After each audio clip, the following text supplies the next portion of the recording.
Selamat datang pejuang SNMPTN 2021. Pilihan kalian tepat untuk mengklik video ini.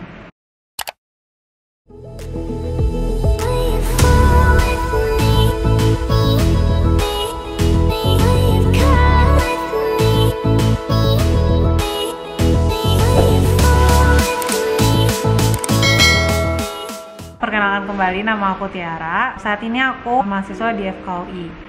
Jadi di video kali ini aku akan membahas mengenai informasi penting terkait SNMPTN 2021 dan alasan mengapa kamu harus punya strategi dalam memilih SNMPTN. Pada tahun 2020 terdapat 489.601 siswa yang mendaftar di 86 perguruan tinggi negeri di Indonesia. Dari 489.601 siswa tersebut, hanya 96.496 siswa yang lolos. Sehingga persentase kelulusan total di tahun 2020 itu sebesar 19,7%. Selama 6 tahun terakhir, persentase kelulusan untuk SNMPTN selalu berkisar di antara 15 sampai dengan 20%. Pada video ini, aku akan membantu kalian agar kalian bisa masuk pada 15 sampai dengan 20% orang yang berhasil lolos di SNMPTN. Tentunya jika kalian ingin berhasil dalam SNMPTN 2021, kalian harus paham secara mendalam mengenai ketentuan dan juga tata cara pendaftaran SNMPTN. Aku yakin banget buat kalian semua yang nonton video ini, pastinya kalian sebenarnya udah sangat jago ya seharusnya mengenai SNMPTN di tahun ini, karena sebenarnya sendiri untuk periode pendaftarannya itu sudah mulai. Jadwal ini aku dapatkan dari website resmi LTMPT, lembaga yang menyelenggarakan baik SNMPTN dan juga UTBK SBMPTN. Pada SNMPTN tahun ini terdapat pilihan program studi yaitu S1 atau S1 terapan atau D4. Sehingga untuk pemilihannya sebenarnya bisa mengkombinasikan antara S1 dan juga D4. Namun meskipun demikian, Politeknik akan tetap memberikan bobot nilai yang lebih untuk para siswa SMK. Makna dari bobot yang lebih adalah tuh kemungkinan masuknya itu atau diterimanya itu akan lebih tinggi. Selain itu, pada tahun ini setiap siswa bisa memilih 2 program studi.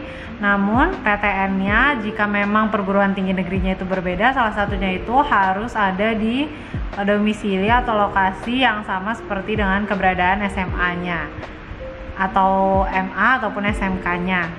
Lalu jika ingin memilih hanya satu program studi saja, maka itu bisa memilih lokasi PTN-nya itu di mana saja, tidak harus yang satu domisili atau satu tempat dengan lokasi SMA-nya. Sehingga intinya adalah terdapat 3 kombinasi untuk pendaftaran dari SNMPTN sendiri. Yang pertama itu adalah hanya memilih untuk satu pilihan saja program studinya, yang mana dengan arti PTN atau perguruan tinggi negerinya itu bisa berada di mana saja. Lalu yang kedua itu dia adalah memilih 2 pilihan dengan 2 program studi namun 1 perguruan tinggi negeri. Atau yang ketiga memilih 2 program studi dengan 2 PTN yang berbeda namun 1 PTN-nya itu harus berada di lokasi yang sama seperti dengan lokasi SMA-nya berada. Dalam pengisian, prioritas pemilihan itu antara pilihan 1 dan 2 itu benar-benar harus sangat diperhatikan. Ada ungkapan bahwa pilihan 2 itu hanya sebagai pajangan saja, karena sangat kecil kemungkinannya untuk bisa diterima di pilihan kedua. Mengapa hal ini bisa terjadi? Karena misalnya seperti ini. Jadi terdapat 100 orang yang memilih PTN dan Prodi A di pilihan pertama. Lalu kamu memutuskan untuk menempatkan PTN A dan Prodi A tersebut di pilihan kedua. Lalu sebenarnya nilai kamu itu lebih tinggi dari kebanyakan orang yang ada di 100 orang yang memilih PTN dan Prodi A ini di pilihan pertama. Namun karena kamu memilih PTN A ini di pilihan kedua, maka PTN A ini dan Prodi A ini tentunya pastinya akan memilih orang yang memilih mereka di prioritas pertama. Mengapa seperti itu? Simpel kayak gini. Kira-kira siapa yang mau jadi pilihan kedua? Kalian sendiri juga pasti nggak mau kan kalau misalnya dijadiin prioritas kedua. Kalian sendiri juga pasti nggak mau kan kalau misalnya dijadiin prioritas kedua.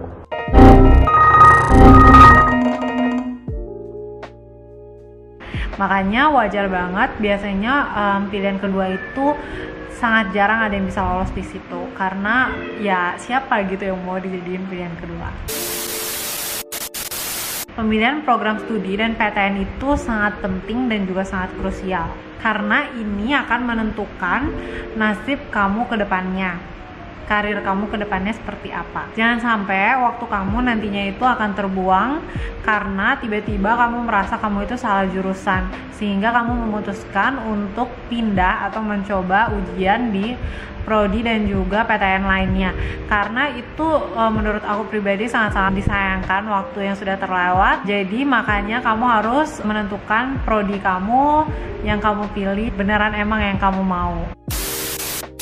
Selain itu juga, kalau kamu tiba-tiba melakukan hal seperti itu saat kamu sudah keterima di SNMPTN, atau tiba-tiba kamu menolak SNMPTN padahal kamu udah diterima, atau tiba-tiba kamu pindah padahal kamu tuh jalur SNMPTN, itu kamu bisa membuat sekolah kamu itu di blacklist, dan tentunya itu akan merugikan bagi adik-adik kamu yang ada di angkatan bawah kamu. Makanya di video ini aku akan menyampaikan strategi yang udah terbukti ampuh. Alarm aku bunyi.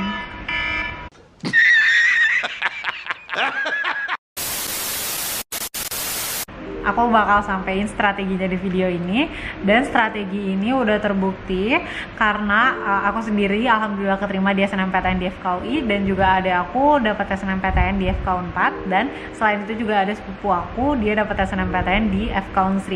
Jadi ya ini emang yang kita gunakan strategi. Jadi stay tune ya.